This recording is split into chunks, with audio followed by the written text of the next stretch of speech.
episode 1, Nyasha, of our podcast. I'm excited. Yeah, Yeah, talk everything rugby and beyond. Should we get into it? yeah, sure. Why not? Where should we start? A lot of rugby this. I know where to start. There's a lot of talk amongst there from the Springbok fans about what the Springboks are going to do to the All Blacks, how the bomb squad is going to, not even the bomb squad, the Nook squad is going to obliterate the All Blacks in one smart. Wasn't to be. Did you watch that game? Yeah, no, it was a good game. I guess watching in between the two games between the under-20s and the All Blacks. Yeah, I think 17 nils Halftime? Was it? no, early in the first half or whatever it was. So All Blacks came out firing. I was surprised by that, but I think You know what seeing I'm surprised with? Yeah, what? Is the referee comments from the Springbok fans after the game. Always, there's a loss. There has to be something, a smart chirp about the rest. But anyway, Yeah, that's the game. but I think the big factor coming in was the whole thing about Richie McCaw attending the All Blacks captain's bro. Yeah. And there's that picture on Instagram of him watching the guys. I think that just told the guys. Alongside Liam Mason, yeah. Yeah.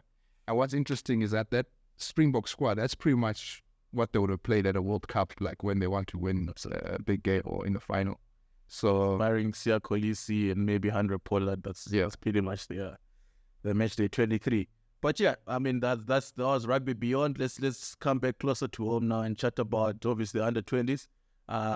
Tough going against yeah, it was. I think it was a good start though.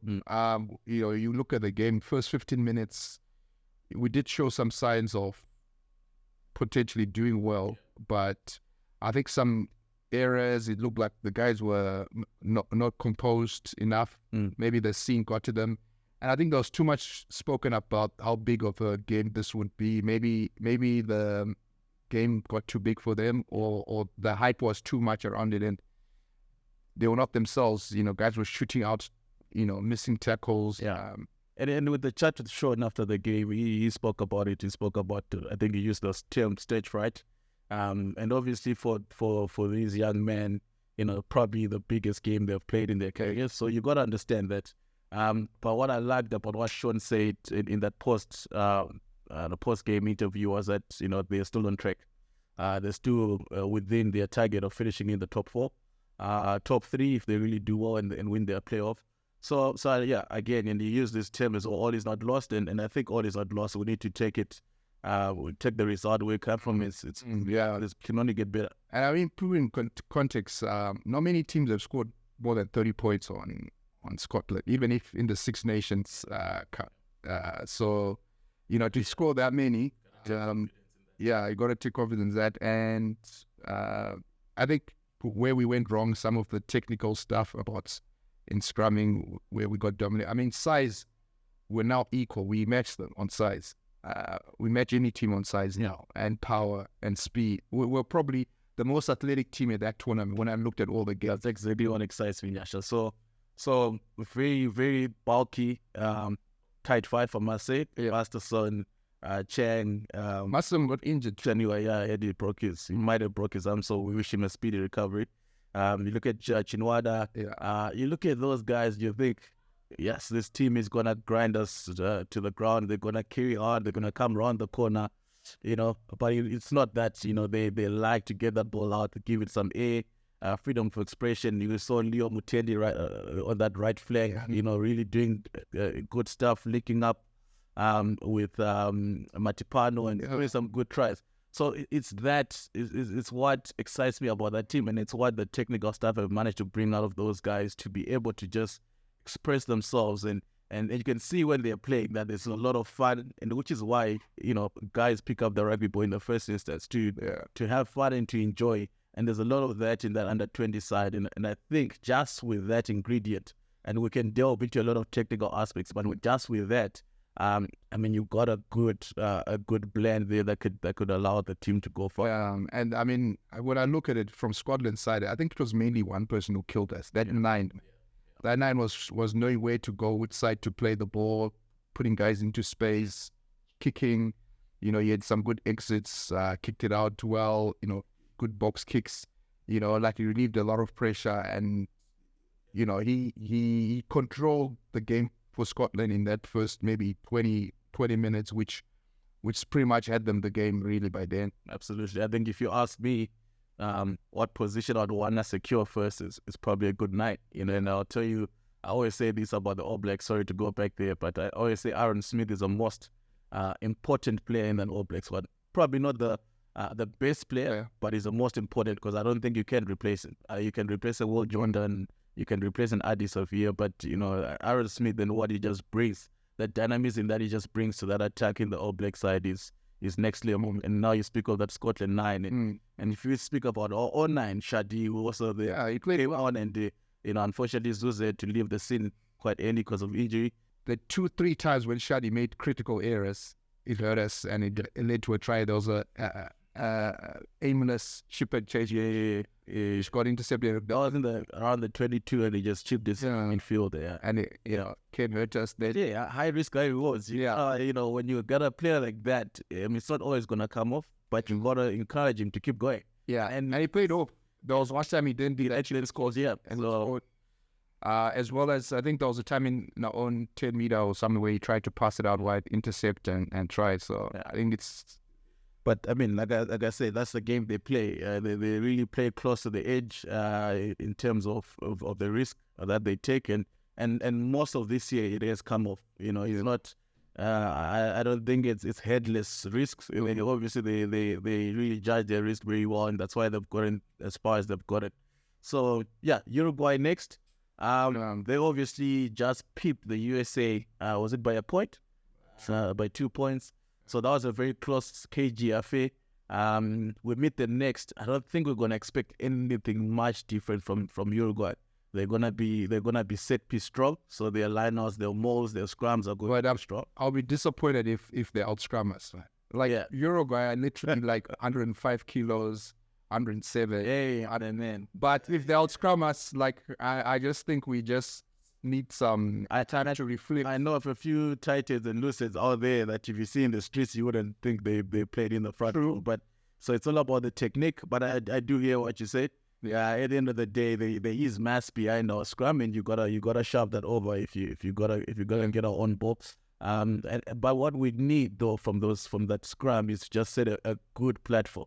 If the ball goes to those exciting backline players, think of Dion Kumano, Alex, freak, bro. Those are freaks. Edward Sigalke.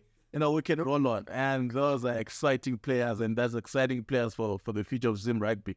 So we just need a platform to set for them. And I think for Sean, and I'm just preempting him, I think he's going to be his words before the game is going to be to start well, to be solid in that first 15 minutes and just lay a good platform. Because we know we don't run out of steam. We can play 180 minutes if it takes. So if we start well and we get a good foothold in ascendancy in the first sort of quarter in that game, I think we will come up with good fun. And I think too, at times we were forcing that extra offload, which we could have just kept him and then reset and attack that. And I'm sure that's something he's going to talk to the guys about, forcing it. I mean, looking at the Uruguay team, they infringe that offside line. So, they make as much errors as we do. I think Scotland are the most clinical team having watched all those games out of all the teams that played on the day, on day one. So, look, it's encouraging to see. I think when I watch Uruguay, they're a bit slower. If they win a turnover, they seem to take their time to then play next. So that should allow us to get organized defensively. Yeah, get organized. Yeah. So I mean, we can rumble on about the under-20s, and obviously the exciting stuff happening against them. So some changes. I'm obviously just looking. These games are 5 days apart, so it's quite a quick turnaround if you think about it. I don't know if Zuza is going to recover in time. I hope he does. He's obviously a pivot. But I don't think you start him even if he recovers, because he's not going to be the same. Shadi's on a good roll. He's looking fit and healthy. Maybe it's a good excuse to probably start him now, and then when he runs out of steam, which he hardly does, you then bring on Zuza for the bit. But I think what's important is that there are two differing scrummers. They're two different styles, and I think with those guys you can then throw in and you can mix it up, because they they give you a good variety in your attack, which is exciting. I think you're gonna see. Would you see Matipano starting anyway in that backline? I guess maybe unless there's some injuries. And I think the backline was fine though. You keep it as it is. I guess with Huntley getting injured, he needs replaced, but there are plenty of locks there, like even Buanya, that correct Kyle from Kyle. Yeah. He's playing lock, so it won't be too difficult to replace him. Correct. Just and give someone else a run, and probably Manyara, the prop rather. Oh, okay. Really, he comes on into the match at 23. Yeah. Oh, yeah. It's a bit exciting. Well, let's see what Sean springs up. Together. Said that his high school team locally couldn't get a game.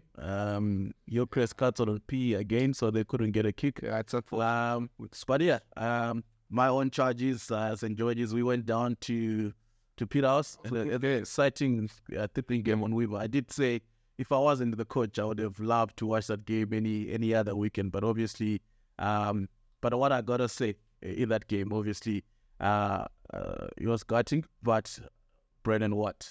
How was that? Yeah, it was some good kicks. He missed one right in front of the post. Yeah, but other than that, the rest were good. Just to But I think the game changer was my favorite, Shama Jackson. Yeah. I think knowing him, he's sort of that personality.